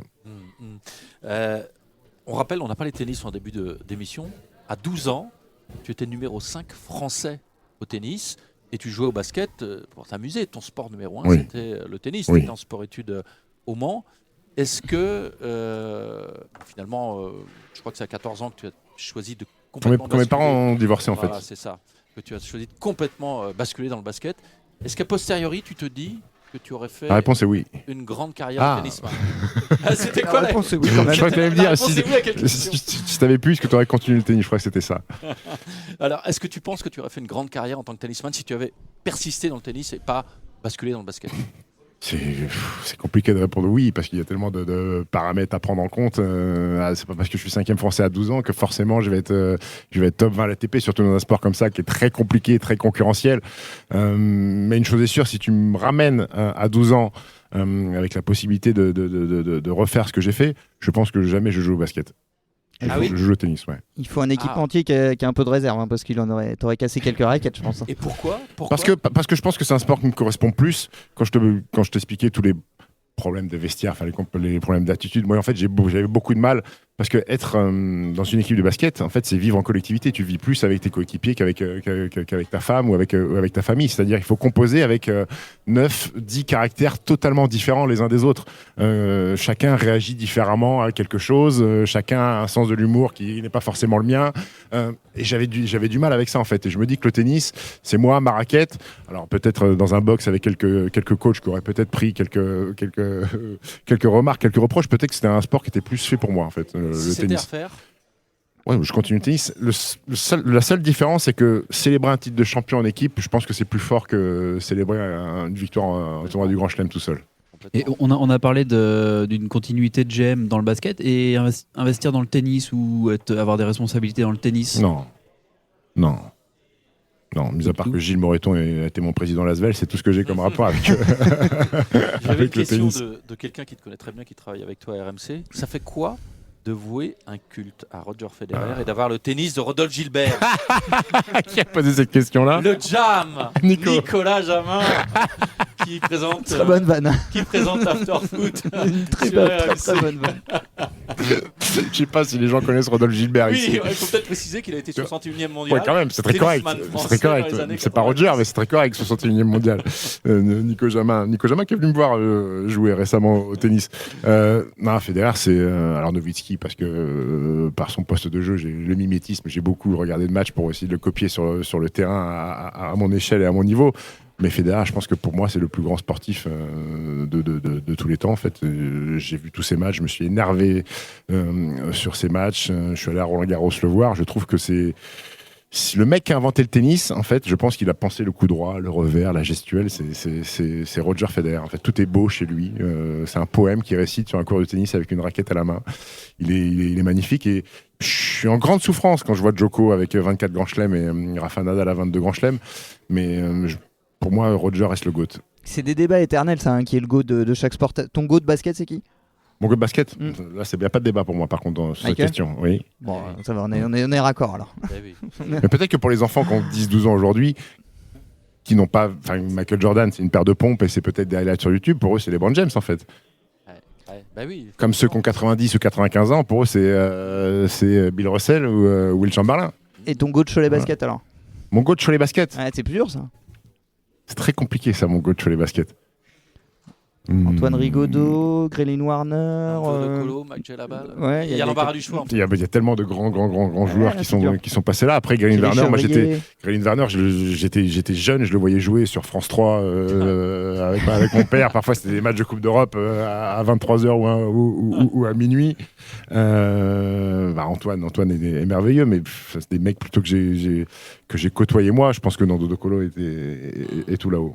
Nando De Colo alors, il est au Fener, il fait encore des merveilles au Fener. Je ne sais pas si c'est sa dernière année, mais à un moment donné, il va falloir prendre le temps de prendre une chaise, de s'asseoir et de réfléchir à ce qu'a fait Nando De Colo dans sa carrière. Je pense que ça fait partie des joueurs qui n'ont pas la exceptionnel. C'est exceptionnel. Et on rappelle qu'Antoine Rigaudot avait dit de Nando De Colo que c'était pour lui le plus grand joueur de l'histoire de Cholet. Oui, parce qu'Antoine a ce relationnel et cette affinité avec l'Euroleague qui correspond à Nando De Colo. Antoine, la NBA, c'est pas son délire. On l'a vu quand il a joué. Il a porté le maillot de Dallas, comme Dirk Nowitzki. Oui, aussi. Mais on voit que l'amour de basket d'Antoine, c'est plus un basket européen Euroleague. Et c'est pour ça que Nando De Colo, je comprends tout à fait que pour Antoine, ça soit Nando De Colo, le grand joueur. Ouais, qui était quand même effectivement, et je l'ai vu jouer encore là. Il a perdu contre le Zalgiris il y a 2 jours. Il n'a pas été très bon, mais il a mis 26, je crois, il n'y a pas longtemps. Non, il est encore. Il est arrivé au Fener et tout de suite il a été adopté. C'est un cerveau sur le terrain, c'est assez incroyable, Nando De Colo. On va arriver au terme de cette émission, mais il paraît qu'il y a un match, ouais. Mais Stephen regarde l'heure, mais ça va. On est dans les temps. On est dans les temps. Ton prono pour ce soir, Stephen. Les gens vont forcément. Ils vont écouter ça. C'est compliqué. J'ai joué dans les 2 clubs. Ouais, bon, enfin, une année à Lasvel, ça n'a pas été la meilleure pour toi. Ça c'est sûr. C'est ce que tu avais raconté. J'ai fait un quart de finale du Leb Cup quand même. Respecte-moi. Ouais, mais tu étais frustré à l'issue de cette saison. Oui, mais parce que j'étais un petit con. C'était ma première année. Je voulais jouer 25 minutes. Là. Ça n'existe pas en fait. Et puis une année, quand on passe 4 ans, et notamment ces plus jeunes années dans un autre club. Non, mais je plaisante. Ça pèse pas. 7,3 points, 2,7 rebonds, une passe. En Où ça moins de 14 minutes à Lasvel, où il y avait quand même des gros clients. C'était le gros. C'est Claude Bergeau, le coach. Ouais, c'était Claude Bergeau qui t'a pas pris d'ailleurs à prendre une équipe de fin. Bon, avec les raisons qu'on connaît. Mais ce soir, le problème c'est que c'est une semaine à 2 matchs d'Euroleague pour Lasvel. 2 défaites. Qui est diminué avec la blessure de Watson. Watson qui est out. Ça t'arrange avec Bastien Vautier, il joue pas la meilleure. J'ai l'impression. On lui souhaite son ovation, mais s'il peut être sur le. Écoute, le problème c'est que je sais pas ce que va décider Pierrick Poupé avec Thomas Hurtel en fait, qui a joué 2 matchs et beaucoup de minutes. Et normalement Thomas en Betclic Elite, il joue pas énormément, il joue quasiment pas. Thomas Hurtel, il a été très bon sur les 2 matchs d'Euroleague. Avec la blessure de Glyn Watson, est-ce qu'il va le faire jouer ou alors il va donner des minutes au petit Atamna qui joue pas en Euroleague et lui qui joue plus en Betclic Elite. Mais il peut pas faire l'impasse sur ce match parce qu'il faut qu'ils en gagnent aussi. Il peut pas faire l'impasse, mais est-ce que Thomas Hurtel peut jouer 3 fois 25 minutes avec ce niveau d'efficacité là? Moi je pense que les Choletais vont gagner. Je te rejoins, moi aussi, je vote Cholet Basket sur ce match. Ouais. Ça ferait 3 victoires. Ça ferait 3 victoires. Ça fera 3-0 cette saison. Ça ferait 3-0. Moi, c'est ma crainte. Il y a quand même du talent et de l'orgueil en face. Et quand on a déjà gagné 2, ils vont sans doute pas avoir envie de faire 0-3 contre Cholet. Maintenant, 2 matchs, 2 défaites courtes. Défaites cette semaine en Euroleague. Partizan et à Munich. Ouais, ils perdent d'1 point en Partizan. Ils perdent de 10 à Munich, mais ils étaient devant fin de 3e quart quand Bastien se blesse. Alors tu peux dire ça toute la saison sur la c'est vrai. Ils font des bons matchs et ils ont gagné que 8 matchs en Euroleague. Ils ont gagné que 8 matchs en Euroleague. Ça reste une équipe qui est quand même individuellement plus forte que Cholet, même individuellement, oui. Et on rappelle qu'avant ce match, Cholet est à 13 victoires, Lyon-Villeurbanne à 14. Avec un match de moins. Avec un match de moins, oui. Exactement. C'est Lasvel-Bourg-en-Bresse le match en retard, je pense. Ouais. Donc il y a un monde où tu peux espérer finir devant Lasvel. Hein. Lyon-Villeurbanne 6e, Cholet 8e, c'est très serré. Et du coup, si Cholet s'impose ce samedi face à Lyon-Villeurbanne, avec le point d'avérage, Cholet passe devant Lyon-Villeurbanne. Bon, par contre, vous mouillez les gars. Philippe et François, là, vous n'avez pas donné de prono. Parce que Philou, là, tu nous fais tes stats, là, tout ça, mais à un moment donné, il va falloir donner je dirais que tout dépendra des Choletais finalement. C'est eux qui moi, vont. sur le papier, je voyais Villeurbanne s'imposer, mais compte tenu des. Mais le papier, ça veut plus rien dire. Le papier, il est fatigué, le papier de Villeurbanais. Quand on fait des pronos, c'est toujours le papier. De toute façon, le fait qu'il y ait des absents si Bastien Vautier est absent, ça fait quand même, ça pèse lourd quand même. Ils ont quand même Baudio Massa et Paul Ebois, non? Oui, mais Bastien Vautier dans son registre, il est unique. Ouais, Jamouni adore défendre contre son copain Bastien Vautier. C'est pas le même registre, par contre, les deux. Non, c'est tout l'opposé. Ouais. Je pense que ça va être. Mais il avait dit que son match préféré c'était jouer Bastien Vautier. Donc, je pense que ça va être très serré. J'ai du mal à être optimiste, mais sur ce match-là, j'ai vraiment du mal à me prononcer. J'ai plus de difficultés à voir Cholet terminer dans le top 6. Ça fait plusieurs semaines qu'on a ce débat dans ce podcast. À aucun moment je me suis dit Cholet va finir dans le top 6. Et vous êtes plutôt optimiste par rapport à ça? Non, moi je les vois plutôt 7ème aussi. Mais moi, je les vois pas 7ème, c'est très bien. Oui, c'est très bien. Attends, 13ème masse salariale, 7ème, c'est très bien. Ça veut dire qu'il faut passer ou Le Mans ou Villeurbanne. Il faut être ambitieux. Hein. Et contenir Chalon qui revient. Donc, François, ton prono? 55-45 pour l'Asvel. C'est pas le score du match, ça je vais me faire chier. Non, pas le score du match, le pourcentage. Score de Ligue féminine. 55% de réussite. Je pense que l'Asvel va être revanchard par rapport à la claque qu'ils ont pris en Leaders Cup. Je pense que même s'il y a des absents, il y a du talent quand même. Bon. On verra ça. En tout cas, vous, quand vous allez écouter ce podcast, eh bien, vous aurez déjà le résultat. Donc, vous pourrez juger de la pertinence des pronos, notamment de Julien et Stephen. Un grand merci. Merci Stephen. à vous. Merci. Je me suis régalé. Merci, c'est gentil. Et vraiment, ici, on a pu s'apercevoir lorsque tu es arrivé ici au 5. Que tu arrivais en pays de connaissance, on sent que les gens t'apprécie. C'est gentil. Au-delà du fait que tu sois la voix du basket en France désormais. En tant qu'ancien Choletais, les gens te reconnaissent et on sent aussi que tu as cette affection pour ce club. Et ça a été un plaisir. Ouais, c'était très cool. Merci beaucoup. Merci à vous. Bonne continuation à vous. Et on va essayer d'avoir. Ça fait plusieurs fois, on me vanne en me disant à chaque fois que tu annonces un invité, c'est pas le bon. Le prochain, on va essayer quand même d'avoir Modiara d'ici 15 jours à ce micro. Voilà. Exactement. Donc on vous donne rendez-vous pour dans 2 semaines avec Modiara, on l'espère, comme invité dans ce podcast. Merci à toutes et à tous. Merci aux Reds et bon match ce soir.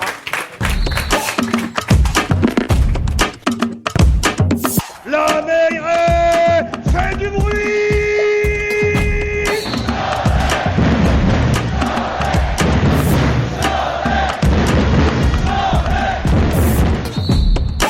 Cholet Basket, le podcast.